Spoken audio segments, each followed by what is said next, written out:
Get out and stay out, my father thundered, his face flushed, veins standing out like cords across his temples. I didn't argue. I didn't plead. I simply grabbed my duffel bag and walked out the door. To them, I was a failure, a disgrace for dropping out of law school. To me, I was free. What they didn't know was that I was already worth $15 million. I had always been the son who didn't belong. My father, a corporate attorney, wore pride like armor. My mother, a judge, commanded respect through fear. Achievement was their only language. And for years, I had been fluent. Perfect grades, debate team, early acceptance of law school. But every smile I earned was conditional. Every pat on the back was transactional. Affection was never freely given. It came only as payment for performance. And one day, I decided I was done performing. I told them over dinner. The crystal glasses, the silver cutlery, the scent of roasted lamb in the air. I'm dropping out, I said. Law is in my path. My mother froze mid-motion, knife suspended. My father's lips curled as if I'd spat in his face. He didn't ask why. He didn't ask what I wanted instead. He just slammed his hand against the table and bellowed. You're done. Get out. Don't come back. In that moment, I understood their love had never been love. It was leverage.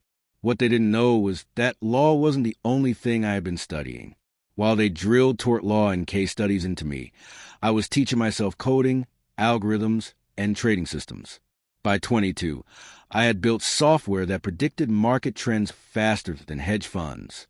Quietly, anonymously, I launched it.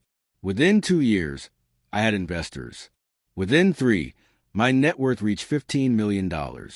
And yet in their eyes, I was still broke, weak, disposable. So that night, I left carrying nothing but a bag.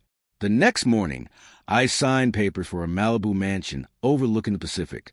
I didn't tell them. Not yet. Revenge, like a fine wine, needed time to breathe.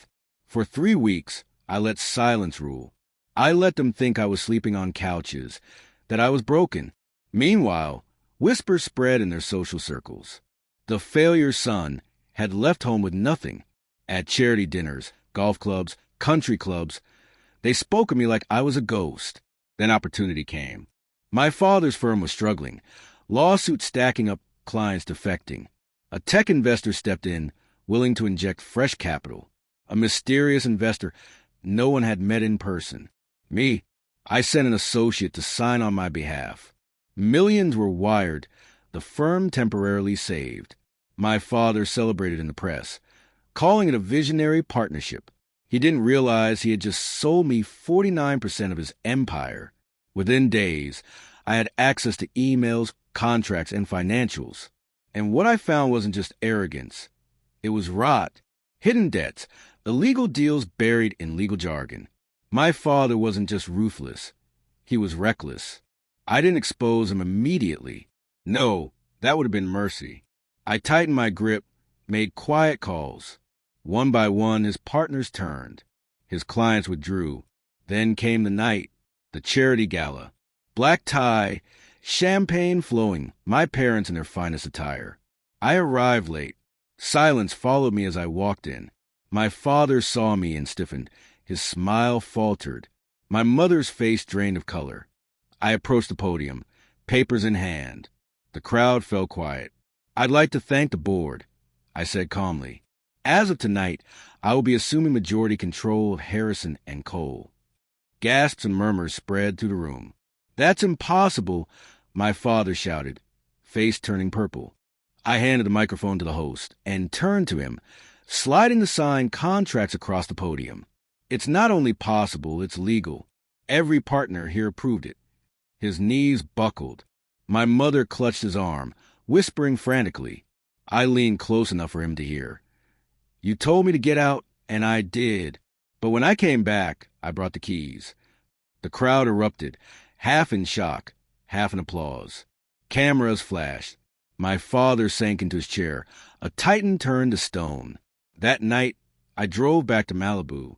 Waves crashed below the cliffs as I stood on my balcony, watching the horizon disappear into the ocean. For the first time, I didn't feel like a son desperate for approval. I felt like a man who had written his own verdict. They threw me out because I refused to be their puppet. They thought I was worthless without their name. Now, their empire wears mine. And the boy they abandoned? He built his own kingdom by the Essie.